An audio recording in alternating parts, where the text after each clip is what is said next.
to, if possible, and I know we do this on a regular basis, briefly reflect on Tuesday, because there's, I think, a fair amount to reflect on.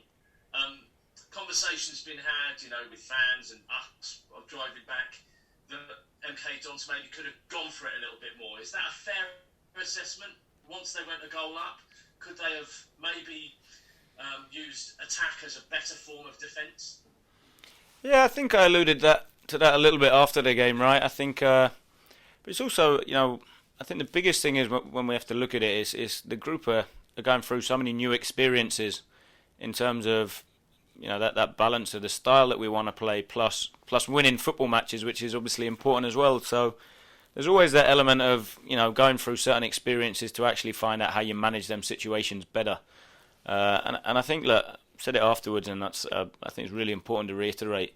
The guys' attitudes, the guys' desire to compete, how hard they worked, how they defended set pieces, etc., which, are also really important qualities. That they did that, they showed that. I think it's then a case of, being in that situation again in the future. Would we change things and, will we learn from the other night and actually go, maybe we get on the front foot a little bit more to, stop the number of set pieces that we conceded? Or I think, the biggest one for us is probably take more care of the football and look after the football better and manage the game that way. Probably things, we definitely like to do that better, and they're things that we've spoken about as a group. But in terms of, when you look at it, the crazy thing is, we're going away to Sheffield Wednesday, who, when you look at it in terms of number of appearances and, the history of the club, the size of the club, the fact they've just come down from the Championship, and we're going there and, we're disappointed to come away having lost 2-1 and, arguably, we could have played better, but we were, really close to getting something from the game is also a huge compliment to the group of, what we think of them and what they can potentially do. You hit upon another point that I wanted to raise, and it's interesting, and this is really, rather than a question, this is more of a discussion, really, but places like Sheffield Wednesday and, maybe even Portman Road, places where MK Dons are travelling to that have, a rich history and a Premier League history to a certain extent. Excuse me. Is it time now for MK Dons to say, we're MK Dons, we're a side that deserve to be here, have a right to be here, and have a right to play and beat those sides? Is there anything within the psyche of the football club that needs to get better in regards to the way that they feel about themselves as a football club? I wouldn't necessarily say in the psyche or the makeup. I think, what we have got is, I think we go to them places with no fear. I think what we are doing is going to them places, and for some of the guys, I think what we mustn't forget is that last year was a freak year in terms of the fact there was no fans whatsoever, and some of our lads, it was their first year last year, so they're going away to play in front of 18,500 is a relatively new experience for some of the guys. So I think what I love about the group and what I love about so many of the guys we've got here is that you can see they relish that now, and although they've had a taste of it, they want more.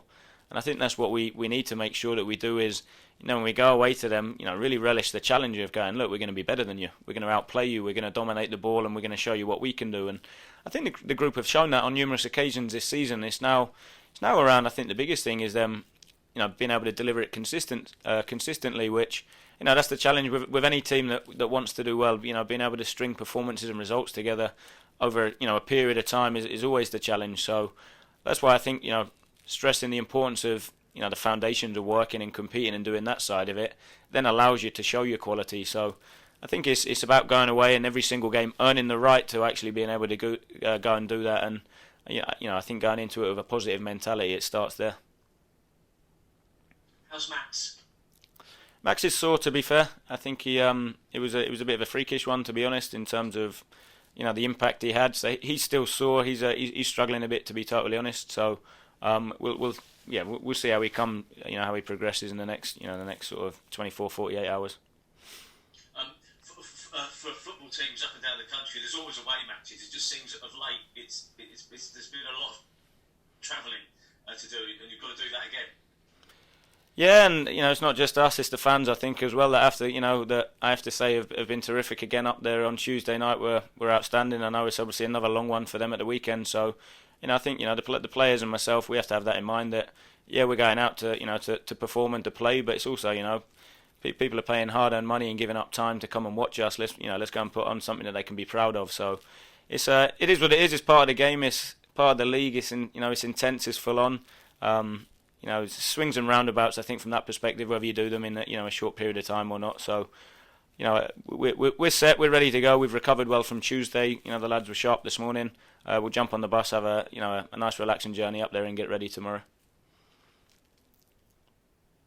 And Morecambe, a side who form isn't great of late, an opportunity maybe for your side to get back to winning ways on the road. Yeah, I actually don't think their form's that bad. To be fair, speaking to Ant about it, they've actually picked up a few results, of late. So it's another really difficult game. I think you're going away to their place with potentially the conditions, a slightly tighter pitch than at home. There's so many factors that go into the game, and then got a manager that's got a group of players that are working hard, that are well coached, well set up, well organised. It's always going to be an extremely difficult game. So I think the biggest emphasis for me is on us. Let's make sure our focus, our mentality is good going into the game, and then the big thing is let's get a hold of the football and take control of the game by looking after the ball. I'm sure the aim is just to keep in touch with those teams. The Oxfords, the Sunderlands, the Sheffield Wednesdays, the Wigan, those teams in the playoff places, just to keep in touch with them going into the Christmas period. Yeah, of course, but I think most important, that happens if you do well and you win games, right? Obviously. So I think the biggest thing is let's put all our energy into delivering the requirements to win the football match. So rather than focus on staying in touch with them, let's just focus on doing the job that we need to perform and get a result tomorrow ultimately. Thanks, Nick. All right. Last week you told me you weren't going to tell me your team, which was pretty normal for a football manager. But when a manager like Stephen Robertson comes out and already tells you the game plan that he's going to put out, he's going to sit everybody deep and try and hit you on the counter attack. Does that make your life easier, or does that just make you think, oh God, we've got another team to try and break down tomorrow? And if he does that, right, again, I think we all deliberately, consciously drop out messages of what we want people to hear and don't hear, and I think that's the biggest way in terms of why we empower the players to try and make decisions, is because of that reason, because we don't know what to expect, because teams change, because in the middle of the game, when we're actually able to have minimal impact, the players have to be able to step up and see that and feel that and then adapt during it. So I think we'll be prepared for whatever they do tomorrow. I think that's probably the most important message, that if they press, we've got to be good enough and we've got to think quick enough to be able to deal with that. If they decide to sit off and block and try and hit us on the counter, we have to be prepared to deal with that. So I think that's probably the biggest emphasis is we need to go in ready for everything. I suppose that's something that is another learning experience, isn't it? Being able to change those sort of things on the fly, and after 20 minutes, the players' consciousness, they need to say, right, okay, this isn't working, we all need to do something else.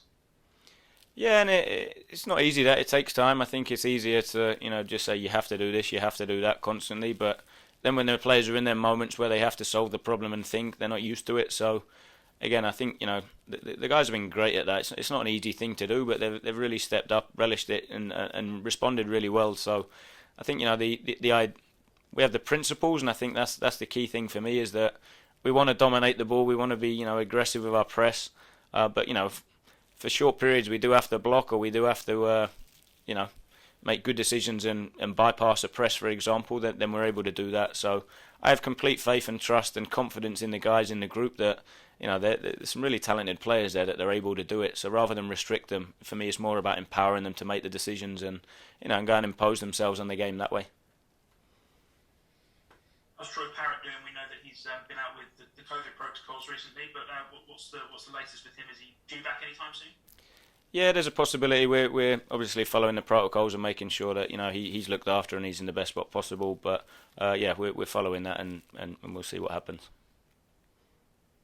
And just finally, we spoke to Josh McEachran earlier. He obviously was one of those players who was on the fringes of that first team start and used in the Papa John's Trophy a lot, but has come into the squad of late. And he mentioned that he was in constant communication with you, saying understanding why he wasn't playing, and then also understanding why he was playing. And how important is that to have those players who are on that border, who understand their role and are accepting of it, rather than trying to kick up trouble or just downing tools?